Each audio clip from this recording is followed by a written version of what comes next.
Realistic optimism is a really powerful mindset because I'm going to give you a super important hack in this video. I'm afraid not to do it now.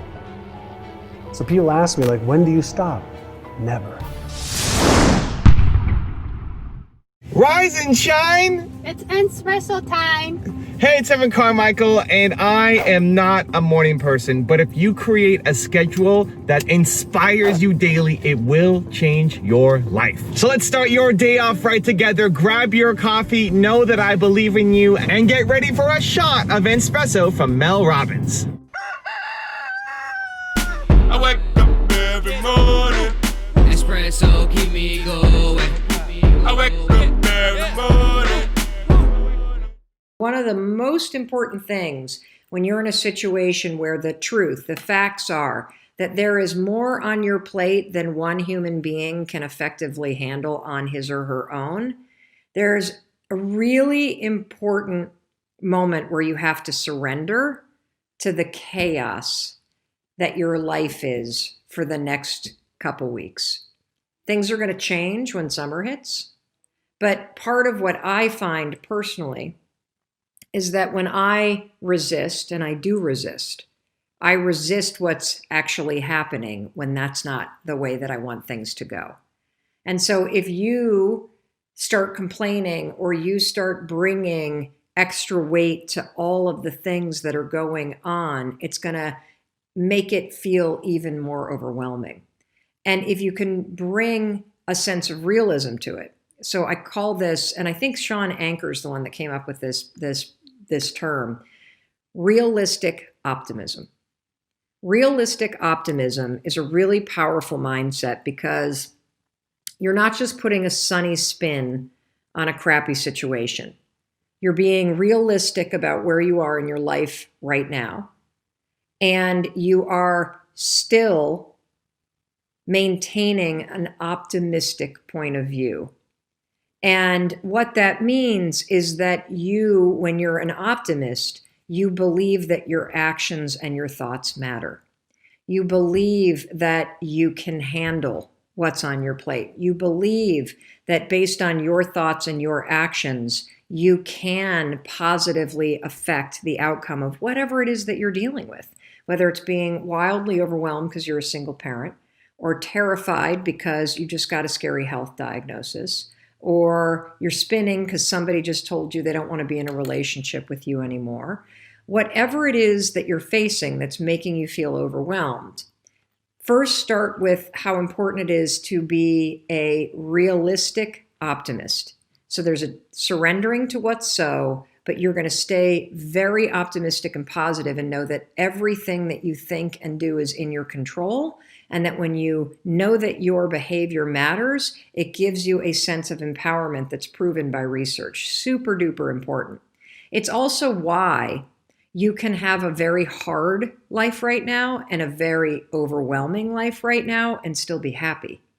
Because you know, based on being a realistic optimist, that this period will pass, and you know that there are things that you can think about and do that are within your control. You are always in control of how you feel. You're always in control. You may not be in control of the world and the results that are happening and how people are acting around you, but you are always in control. You can be. You can choose to be in control of how you feel. There's the great quote that there's nothing either good nor bad, but thinking makes it so. When something happens, you have a choice, right? Your subconscious mind can take over, and I'm going to give you a super important hack in this video on how to do it. But you have a choice. You can at any time choose to see that thing that happened as a negative or positive. The problem is we let our subconscious mind take over. We let our stories and our patterns take over, and we let that take us into the negative. And when you're in the negative, you're not productive, you're not happy, you're not fulfilled, you're not in action mode, you're not building momentum, and you don't hit your goals. How do you override the subconscious mind? How do you get into that positive place when you are in a negative place? This is really important, because when you're watching maybe a video like this, or when you're inspired, you don't need it as much, right? When you're inspired and you're ready to go, you're on fire, you're taking action, nothing can stop you. You've had these moments where you felt super fulfilled whether it was meeting somebody or watching a video or listening to a podcast or reading a book, you had these moments that you felt amazing. And then what did you do? You went to work. And when something bad happened, you just overcame it and kept going. But it's when you're in the depths, when you're not feeling great, when something really bad happens to you, what do? Here's the hack that I use, that if you can apply this consistently, it will change your life. It will change your life. It's catching those down moments and saying 3 words. 3 simple words. It's the best. It's the best. Anytime you find yourself complaining, it's the best. Anytime you find yourself in a negative situation, it's the best. Anytime you find yourself stressed, overwhelmed, out of control, it's the best. It's the best. It's the best. Tell yourself it's the best. And we're trying to rewire our subconscious mind. And you won't catch it all the time, and don't judge yourself for catching it all the time. But if you can catch it once, and you can catch it again the next day, and you can catch it 3 times the next day, you're gonna start to train yourself. You're gonna start to catch it more often. You're gonna start catching it instead of 1% of the time, 4% of the time, to 20% of the time, to 50% of the time. You'll catch it more because you're building the muscle of catching it. It's the best. Why? Why is it the best? Well, again, there's nothing neither good nor bad, but thinking makes it so. You can choose to see the best in any situation. I've used this for small things and big things. So even today. So today, in the morning, I decided to do a whole bunch of squats. My legs were burning me. Right after that, I take the dogs out for their morning walk. And what I've been doing in the morning is after I take the dogs for a walk, I climb up 13 flights of stairs, holding both my dogs. I got these 2 little dogs. They're maybe 12 pounds each. And I hold one under each arm and I walk up the stairs. My legs were jello at the start. And I remember getting to the 6th floor. And like, oh my gosh, I don't know if I can do this. My legs are jello. These dogs are heavy. They feel like 1,000 pounds. I just want to quit. I just want to get on the elevator and go all the way up to the 13th floor. The voice in my head tells me, well, but I already did all the squats. We find our way out, right? We give ourselves logical reasons, logical outs from situations. I did all these squats, so that kind of counts, right? I mean, I don't normally do squats in the morning. I did them here. That should count as half the climb of stairs, right? Like, no. This is the practice. This is the best. This right now is the best. This is my chance to show myself what I'm made of. That those extra 7 flights of stairs do not own me. And even if I'm walking at half pace, I'm gonna get to the 13th floor. This is the debate inside my own head as I'm climbing the stairs. And this seems trivial, right? This is not a big deal. This is one-off. What happens doesn't really matter. But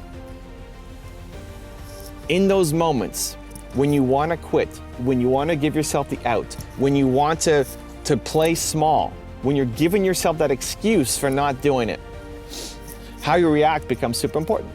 This is another small little battle that I won by going all the way up to the 13th floor and then hitting 13 and opening the door. That feeling of pride, of belief in myself, because I overcame the difficult thing. You want to build self-confidence? You have to do difficult things.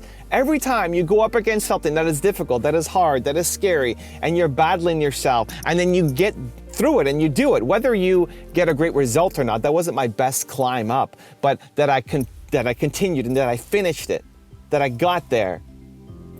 That makes you feel great about yourself. That's how you build the self-confidence, self-love, self-respect, by doing the difficult things, by having that inner debate with yourself, and then choosing the path of growth, choosing that path of growth instead of choosing the smaller path and letting yourself off the hook.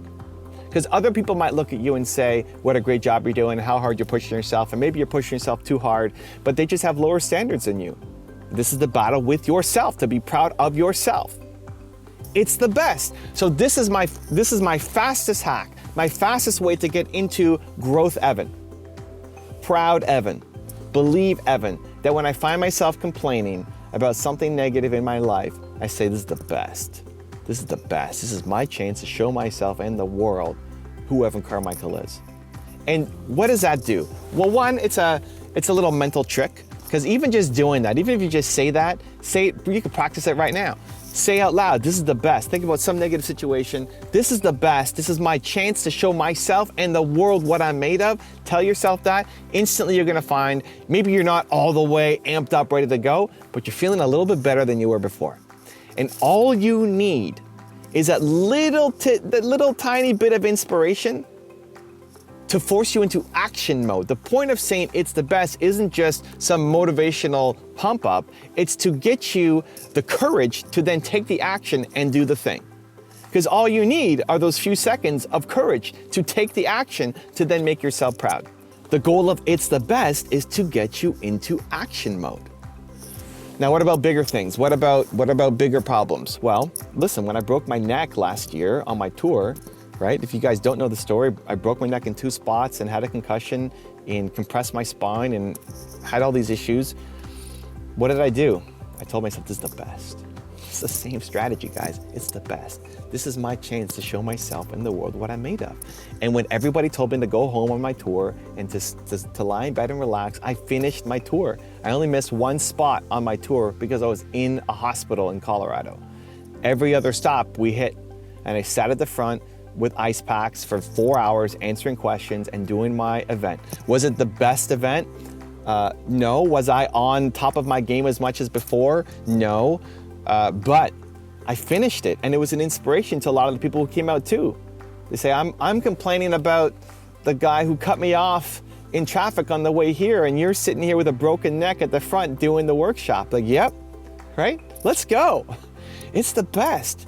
And ultimately, if you step above it, if you believe, like I believe, that your purpose comes from your pain, whatever happened to you, that deepest, darkest moment in your life that you never want to experience again, that you never want to go back to again, that pain, that's your purpose.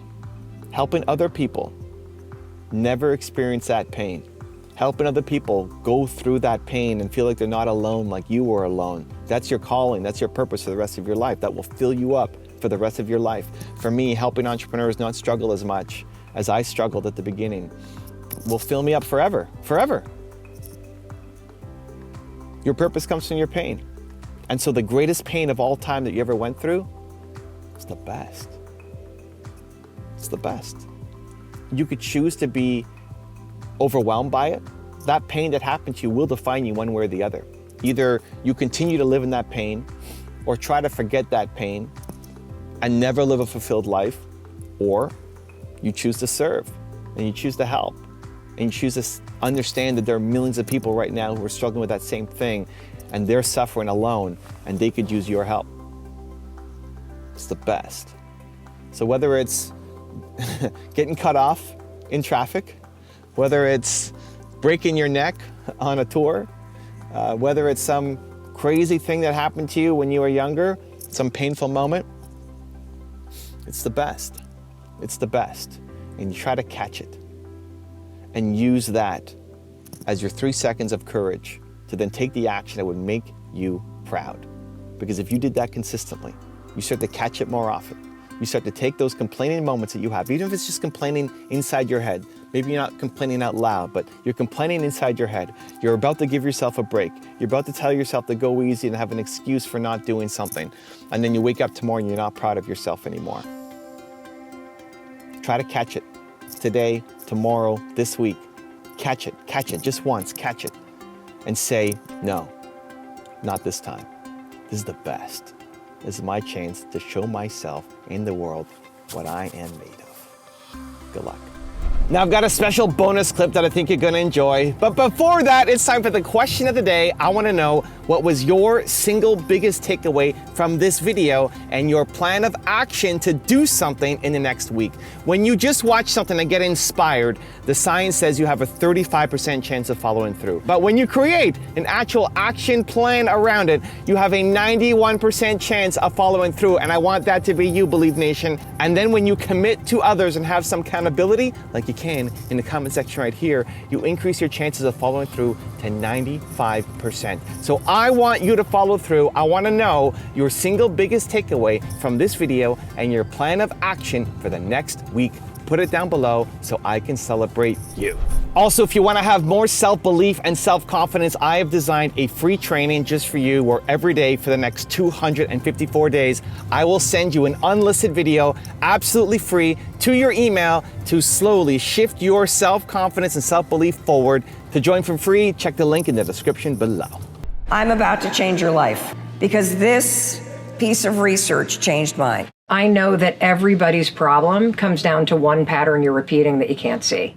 If you're still saying that to yourself over and over and over again and you're complaining, it's what you're really good at is ignoring your gut. And so it's time to start tuning into your gut and making some changes. I'm afraid not to do it now. So people ask me, like, when do you stop? Never. When they bury me is when I'll stop. I have such a habit of working on me, learning more, becoming more loving, more caring, more kind, more generous, more giving, more, like, where do you stop? And it's not a matter of acquiring more.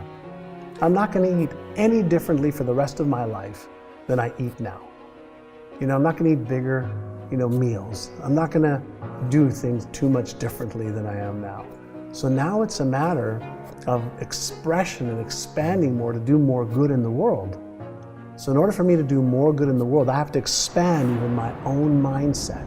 I've got to get away from the fears that I have of maybe not being good enough or not being smart enough. I still get those feelings. But because of my daily rituals and my daily practices, I get back to my spiritual center, my spiritual core, and a little bit more confident and a little bit more certain every day towards the goals that I want to achieve. And I bridge that gap. And then when I reach those goals, keep doing it again. If you want another awesome Mel Robbins video, check it out right there next to me. I think you'll enjoy it. Continue to believe, and I'll see you there. Happiness is not about achieving things. It's not about getting the result. And if you feel that every day for too long, that's depression.